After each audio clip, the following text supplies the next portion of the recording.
Yun o. Iba na talaga eh. Sabi ko, Ano nangyayari ngayon dito? Mukhang may kaano kay Rhea. Sabi ko mukhang iba na to. Ano ba ang nangyayari? Aircon namin bumigay po. Bumigay yung aircon namin. Ang init-init ng panahon ngayon. Apakainit. Kung makikita nyo, 52 degrees. Putang gala. Ayan o. Namatay pa kayo. Ibigay. Ang lalangit na. Ang gala kaya pala, ng mga nakarang araw, tutulog kami. Ang init. Para kami na sa impyerno. Tutulog kami. So baka pag sana maayos, may inaayos lang na pa. Kapag hindi na ayos, makakabili ng bagong aircon. Wala na kaming budget. Kaya, please subscribe to my channel. Ito yan. Andyan yan. Hindi na pa tayo paikot-ikot ha. Wala tayo money.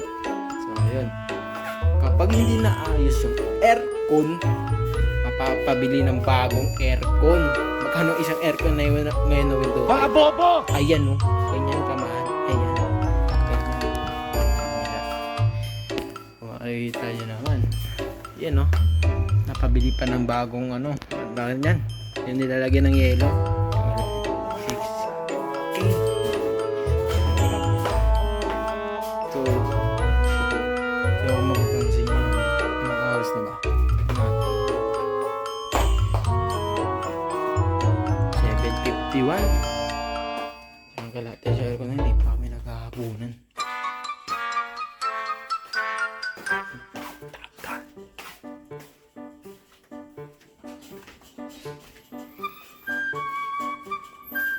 Ayan.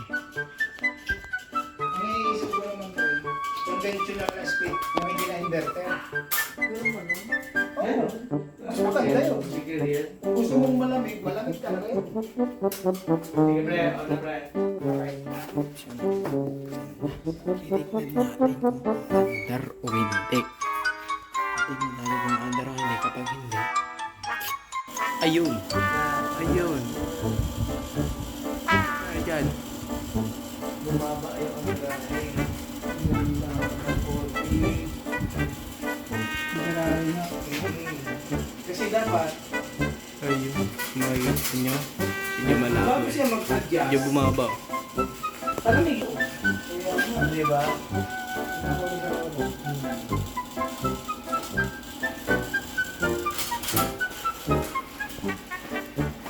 Wala yung lamig na. Itong bakasyon. Feel ng maintaining niya. Wala.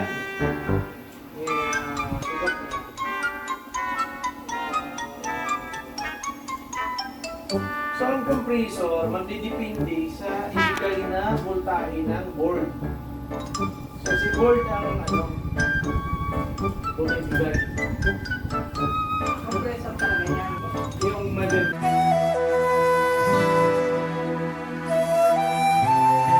Kasi dapat hindi mo na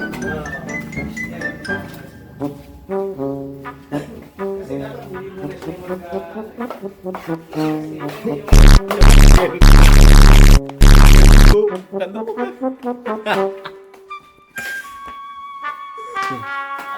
Ay, sige na.